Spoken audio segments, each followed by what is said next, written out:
नमस्कार सभी को। समसामयिक भारत एवं शिक्षा इस कक्षा में आप सभी का पुनः एक बार स्वागत एवं अभिनंदन। छात्रों, जैसा कि आप सभी जानते हैं कि इस समय हम अध्यापक शिक्षा से संबंधित बिंदुओं पर चर्चा कर रहे हैं। उन्हीं बिंदुओं में से आज हम चर्चा करेंगे अध्यापक शिक्षा में प्रयुक्त अद्यतन उपागमों के विषय में।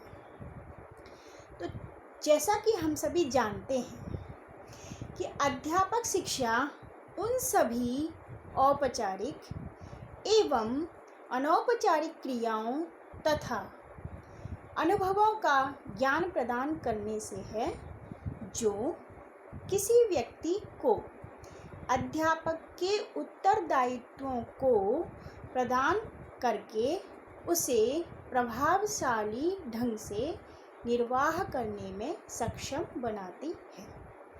प्राचीन काल में इसे अध्यापक प्रशिक्षण के नाम से संबोधित किया जाता था, परंतु उसमें इसका अर्थ व्यापक रूप से द्योतित नहीं होता था। इसको एक कृत्रिम ढंग से माना जाता था, जैसे हम किसी कृत्रिम परिवेश में किसी छात्राध्यापक के द्वारा ज़बरदस्ती किसी कौशल का विकास करवा रहे हैं। इसलिए इसका नाम परिवर्तित करके इसको भी अध्यापक शिक्षा के रूप में नाम दिया गया और आज हम सभी अध्यापक शिक्षा के नाम से ही सभी कार्यक्रमों का अध्ययन करते हैं। तो जिस प्रकार से वैज्ञानिक युग तेजी से सभी क्षेत्रों में क्रांति ला रहा है, उस तरीके से आज की शिक्षा में, चाहे वह प्राथमिक हो या माध्यमिक या उच्च शिक्षा अथवा अध्यापक शिक्षा, सभी शिक्षाओं में कोई न कोई उपागम, किसी न किसी विधि, किसी न किसी नवाचार, किसी न किसी तकनीकी का प्रयोग करने की अपेक्षा शिक्षकों से एवं छात्रों से की जाती है। उपागम भी उन्हीं में से एक हैं। अप्रोचेज अर्थात कैसे पहुंचा जाए किसी विषय को, यदि हमें अध्यापकों तक पहुंचाना है, अध्यापकों से छात्रों तक पहुंचाना है, तो उस विषय को पहुंचाने के लिए कौन कौन से रास्ते हो सकते हैं, कौन कौन सी अप्रोचेज हम लगा सकते हैं। जैसे आपने सामान्य रूप में सुना होगा कि कई बार आपसे किसी काम के लिए कोई पूछता है कि आपकी वहाँ पर अप्रोच है क्या, अर्थात पहुँच है क्या, अर्थात हम किसी तरीके से उन तक आपके माध्यम से पहुँच सकते हैं क्या। तो वही उपागम यहाँ पर भी किसी न किसी माध्यम से ज्ञान को संप्रेषित करना उपागमों के नाम से जाना जाता है। अध्यापक शिक्षा में यदि हम उपागमों की बात करें तो कई उपागम इसमें हैं, जिनमें से शिक्षक केंद्रित उपागम है एक, बाल केंद्रित या जिसे हम छात्र केंद्रित भी कहते हैं या विद्यार्थी केंद्रित भी कहते हैं, वह एक उपागम है। और इसके साथ ही एक हमारा विषय केंद्रित उपागम है और चौथा है हमारा रचनावादी उपागम। तर्हि अध्यापक शिक्षायां चतुर्प्रकारकाः उपागमाः मुख्याः भवन्ति।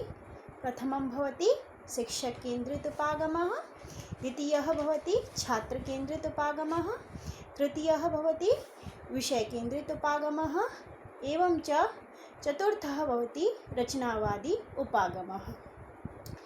एतेषु सर्वेषु उपागमेषु अपि विविधाः उपागमाः सूक्ष्मरूपेण समाहिताः भवन्ति।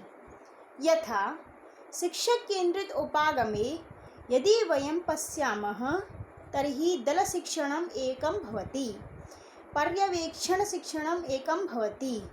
एते उपागमाः शिक्षक केन्द्रित उपागमाः भवन्ति।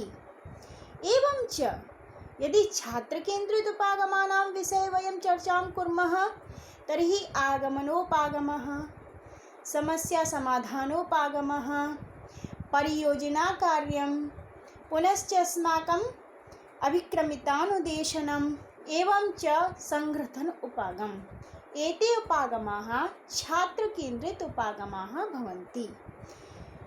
विषय केन्द्रित उपागमानां विषये यदि वयम् अत्र पश्यामश्चेत् अभिक्रमिता अधिगम उपागमः विषय केन्द्रित उपागमः भवति। संगणक आधारित शिक्षण प्रतिमानं यद् भवति तदपि विषय केन्द्रित उपागम रूपेण एव स्वीक्रियते।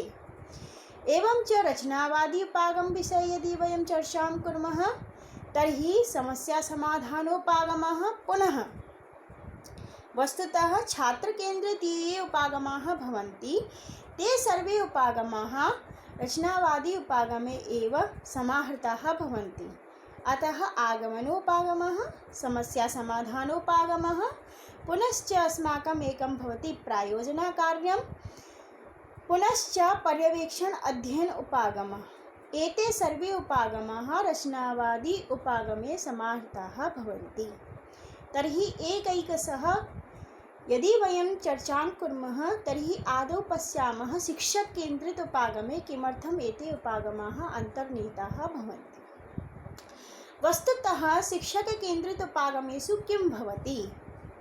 शिक्षक केन्द्रित उपागमेषु किं भवति? अत्र शिक्षकः प्रधानभूमिकायां भवति। एषः एव कक्षायाः प्रतिनिधित्वं करोति।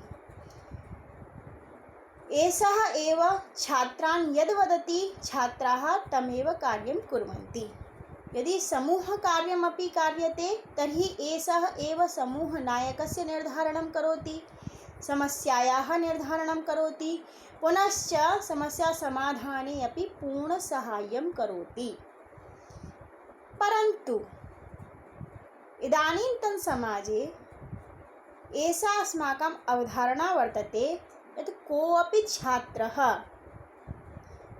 छात्रः सामान्य विना विद्यालये नैव आगच्छति। हिंदी में कहें तो कोई भी छात्र कोरी स्लेट नहीं है।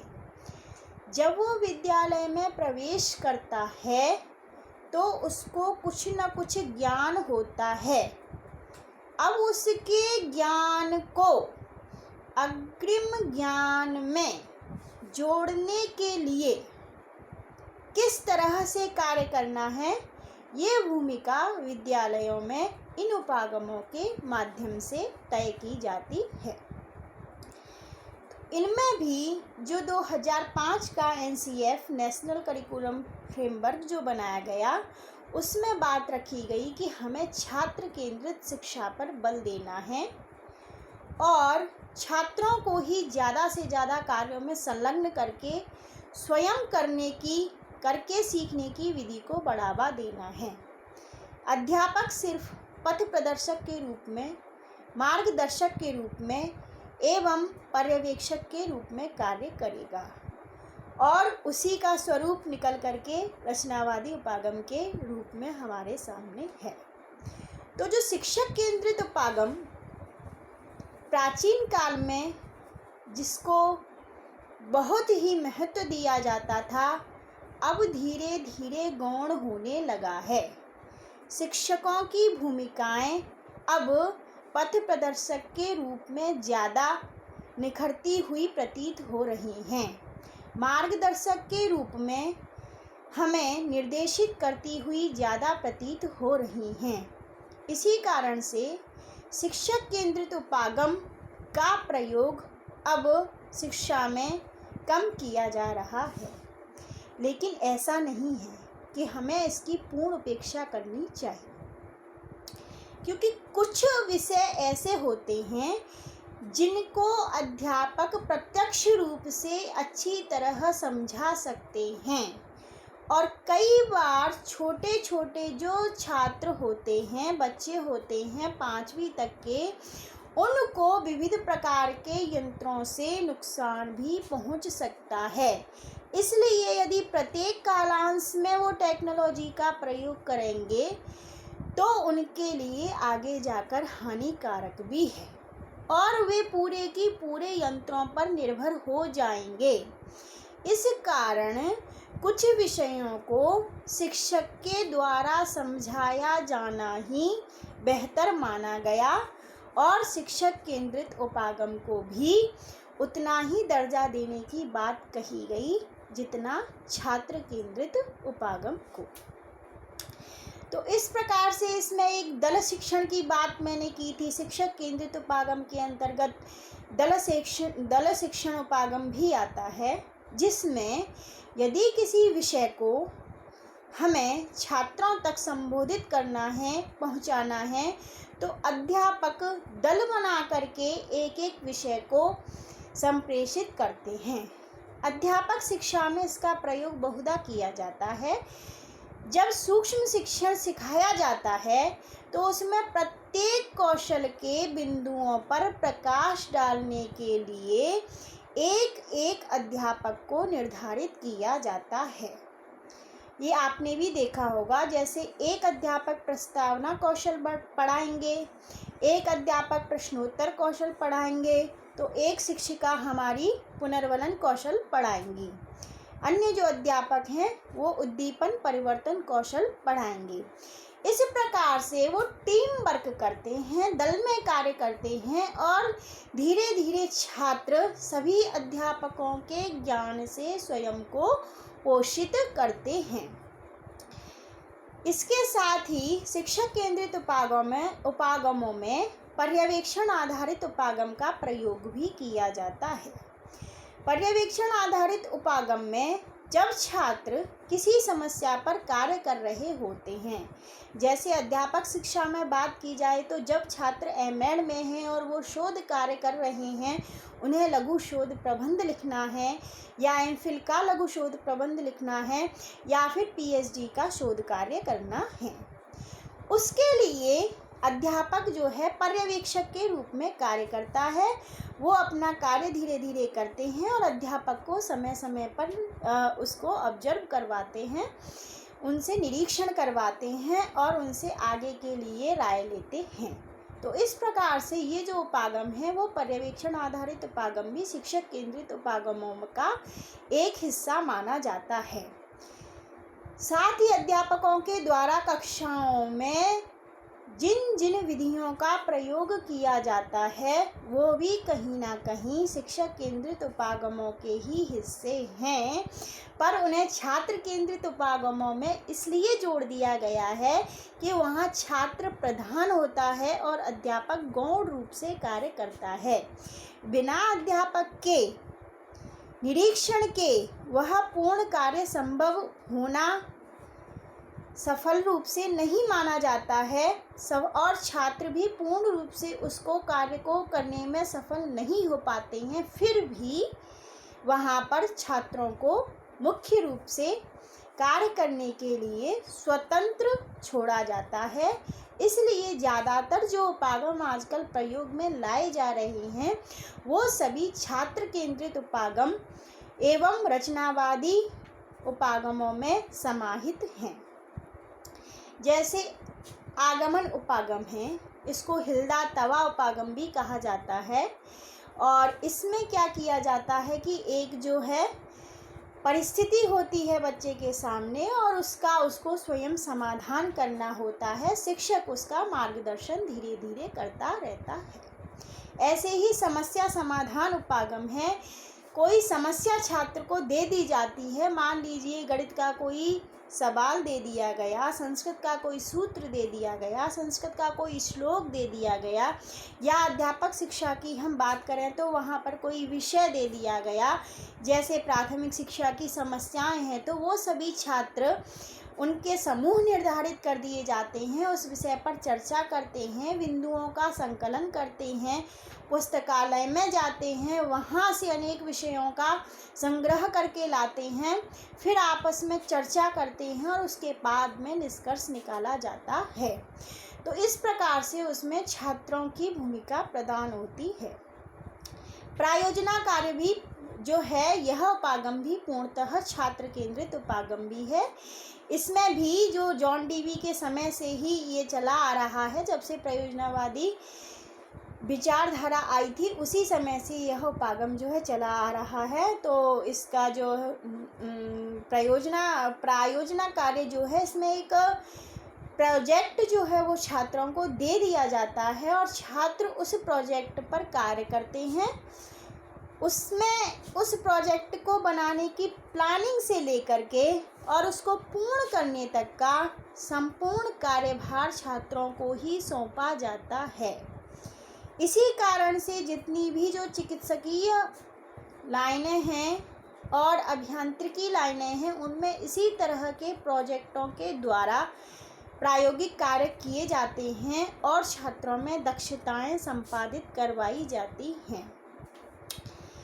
यदि हम अध्यापक शिक्षा में प्रोजेक्ट की बात करें तो यहाँ पर इस तरह के जो सर्वे वाइज प्रोजेक्ट हैं वो यहाँ पर बच्चों को दिए जाते हैं कि मान लीजिए हमें माध्यमिक शिक्षा के विद्यार्थी जो हैं उनकी क्या समस्याएं हैं उच्चारण संबंधी, या उनकी अन्य मनोवैज्ञानिक ऐसी क्या समस्याएं हैं जिनके कारण उनका पढ़ाई में मन नहीं लगता है। इस प्रकार की जो समस्याएं हैं वो भी इसमें दे दी जाती हैं, या छात्रों को किन रोचक तरीक़ों से पढ़ाया जाए कि उनका ज़्यादा से ज़्यादा मन पढ़ने के प्रति अग्रसर हो। इस तरह से कुछ प्रोजेक्ट छात्रों को दे दिए जाते हैं जिन पर छात्र स्वयं कार्य करते हैं और स्वयं कार्य करने के पश्चात वो नतीजे तक पहुंचते हैं।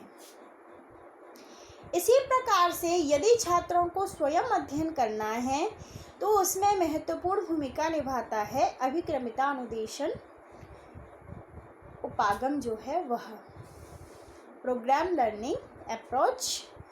इसमें क्या होता है कि स्वयं अध्ययन के लिए सामग्री निर्धारित की जाती है और वो संगणक आधारित भी होती है या फिर टेक्स्ट वाइज भी होती है। इसमें रेखीय रूप से भी होती है, साखीय रूप से भी होती है और अवरोह रूप से भी होती है। तो छात्र का जिस प्रकार का विषय है, अध्यापक शिक्षा में यदि वह कार्य कर रहा है तो उसने ऑप्शनल सब्जेक्ट के रूप में गणित लिया है, विज्ञान लिया है या सामाजिक विज्ञान लिया है या फिर कोई भाषा ली है, तो उसी तरह का वो जो प्रोग्राम लर्निंग है उसको सर्च करेगा और उसको स्वयं पढ़ करके ज्ञान अर्जित करता है और उसके आधार पर अपने शिक्षण में उसको समायोजित करता है। इस प्रकार से रचनावादी उपागम के विषय में तो आपने बहुत सुना ही होगा। रचनावादी उपागम जो है उसमें पूर्णतः छात्रों के ऊपर ही कार्यभार दिया जाता है और छात्रों से ही उस विषय को निकलवाया जाता है। अध्यापक वहाँ भी एक मार्गदर्शक के रूप में ही कार्य करता है। रचनावादी उपागम जो होता है इसमें 5 सोपान मुख्यतः होते हैं। प्रथम सोपान होता है एंगेज, और जिसमें छात्रों को संलग्न किया जाता है अपनी विषय वस्तु के प्रति। संलग्न करने के कई तरीके होते हैं। छात्रों को संलग्न संगणक द्वारा पीपीटी इत्यादि दिखाकर भी किया जा सकता है, कोई वीडियो चित्र दिखाकर भी किया जा सकता है, या फिर कोई सामान्य चित्र भी बना करके छात्रों को आकर्षित किया जा सकता है, किसी चार्ट के माध्यम से किया जा सकता है, किसी भी दृश्य श्रव्य उपकरण का प्रयोग करके छात्रों को अपनी तरफ, अपने विषय की तरफ आकर्षित करवाया जाता है। इसके बाद उसके लिए एक्सप्लोर, दूसरा सोपान होता है एक्सप्लोर अर्थात अन्वेषण। छात्रों को विषय के प्रति संलग्न करके उनको अन्वेषण करने के लिए अभिप्रेरित किया जाता है। मान लीजिए हमने कंप्यूटर के माध्यम से एक वीडियो दिखा करके और उनको एक कथा दिखाई और उनसे कहा कि अब इसमें आप क्रियापदों का चयन कीजिए। तो छात्र उसमें से अन्वेषण करेंगे कि इस कथा में कौन कौन से क्रियापद प्रयुक्त हुए हैं। जब छात्र एक्सप्लोर कर लेते हैं, अन्वेषण कर लेते हैं, तब यहाँ पर अध्यापक की थोड़ी सी भूमिका होती है कि वो एक्सप्लेन, थर्ड स्टेप है हमारा एक्सप्लेन, वो उस विषय को अच्छी तरह से समझाता है, उसकी व्याख्या करता है। समझाने के बाद में, व्याख्या करने के बाद में फिर उसको छात्रों के द्वारा ही चौथा जो स्टेप है एलाबोरेट अर्थात विस्तारण, उसको छात्रों के द्वारा और बढ़ाया जाता है। अर्थात अध्यापक कहते हैं कि अभी मैंने इसकी जो व्याख्या की, इसके विषय में जो समझाया, आप उसे अपने शब्दों में कहिए, या आप इसमें और क्या योजित कर सकते हैं, आपके इस विषय में क्या विचार हो सकते हैं, अपना मत प्रस्तुत कीजिए। तो ये जो है विस्तारण, एलाबोरेट करवाया जाता है और बाद में अध्यापक के द्वारा इवैल्यूएशन किया जाता है। इवैल्यूएशन भी इसमें, इवैल्यूएशन के जो दो प्रकार हैं, फॉर्मेटिव और समेटिव, तो उसमें से इसमें फॉर्मेटिव इवैल्यूएशन कराया जाता है, अर्थात पग पग पर मूल्यांकन किया जाता है कि कौन छात्र है जो सही से रेस्पॉन्स कर रहा है, कौन छात्र है जो प्रत्येक सोपान का अच्छी तरह से पालन कर रहा है। इस तरह से इसका जो हमारा सतत और अनिवार्य मूल्यांकन है, उस प्रक्रिया में रचनावादी उपागम पर आधारित कोई भी विषय है उसका मूल्यांकन किया जाता है। अध्यापक शिक्षा में कहीं पर हम शिक्षक केंद्रित उपागम का प्रयोग करते हैं, कहीं पर हम छात्र केंद्रित उपागम का प्रयोग करते हैं, कहीं पर हम विषय केंद्रित उपागम का प्रयोग करते हैं, और कहीं पर हम पूर्ण जो रचनावादी उपागम है उसका प्रयोग भी करते हैं। और इसमें छात्र केंद्रित उपागमों में सूक्ष्म शिक्षण उपागम भी अत्यंत महत्वपूर्ण है, क्योंकि उसमें भी जो छात्र है वह ही प्रत्येक कौशल में दक्षता हासिल करने के लिए स्वयं प्रयास करता है। सिर्फ अध्यापक के द्वारा उसे मार्ग निर्देशित किया जाता है कि आपको प्रस्तावना करनी है तो ऐसे करनी है, पुनर्वलन देना है तो ऐसे देना है, करके वह स्वयं सीखता है अभ्यास के द्वारा। तो सूक्ष्म शिक्षण उपागम भी जो है वह भी छात्र केंद्रित उपागमों में अत्यंत महत्वपूर्ण है। तो इस प्रकार से अनेकाः उपागमाः अध्यापक केंद्रित उपागमेषु अंतर्गताः भवन्ति। सर्वे उपागमाः स्वस्वस्थाने महत्वपूर्णाः भवन्ति। शिक्षक केंद्रित उपागमोऽपि महत्वपूर्णः भवति, यतोहि यथा अस्माकं तकनीकी संबंधी विषयाः भवन्ति, तत्र यदि अध्यापकः साहाय्यं न करोति, अध्यापकः तकनीकी कथम अस्माभिः प्रयोजनीया इति न वदति, तर्हि वयं तकनीकेः प्रयोगं कर्तुम् असमर्थाः एव भवामः। अतः तत्र अध्यापकस्य महती भूमिका भवति। एवं च ये सामान्य विषयाः भवन्ति, ये सामाजिक विषयाः भवन्ति, तेषु सामाजिक विषयेषु छात्र केंद्रित उपागमाः महत्वपूर्णाः भवन्ति। यथा अस्माकं समाजे कापि समस्या वर्तते, अस्माकं विश्वविद्यालये कापि समस्या वर्तते, अथवा यत्र वयं शिक्षणाभ्यासार्थं गतवन्तः तत्र कापि समस्या आगता, अथवा अस्माकं कक्षायां कापि समस्या अस्ति, तर्हि तस्याः समस्यायाः समाधानः अस्माभिः कथं करणीयम् इति छात्राः स्वयमेव कृत्वा अवगच्छन्ति। विविध प्रकारकैः प्रयोगैः तैः ज्ञायते यत् अस्याः समस्यायाः समाधानम् अस्माभिः कथं करणीयम्। तथैव प्रायोजनाकार्ये अपि छात्राः स्वयं कृत्वा अवगच्छन्ति यत्र प्रायोजना अस्माभिः कथं पूर्णरूपेण करणीया। एवं प्रकारेण रचनावादी उपागमेषु तु छात्राः सर्वं स्वयमेव कृत्वा अवगच्छन्ति। अतः सर्वेषाम् उपागमानां स्वस्वस्थाने महत्वपूर्णं स्थानमस्ति। यथा काले अध्यापक शिक्षायां सर्वेषाम् उपागमानां प्रयोगः विधीयते, यथा काले शिक्षककेन्द्रितोपागमस्य, यथा काले बालकेन्द्रित अथवा छात्रकेन्द्रितोपागमस्य, यथा काले विषयकेन्द्रितोपागमस्य, यथा काले रचनावादी उपागमस्य। एतेषु अन्तर्गताः ये ये अन्य उपागमाः सन्ति तेषां सर्वेषाम् उपागमानाम् आधारेण एव अध्यापकशिक्षा बलीवर्ति दृश्यते। नमस्कारः।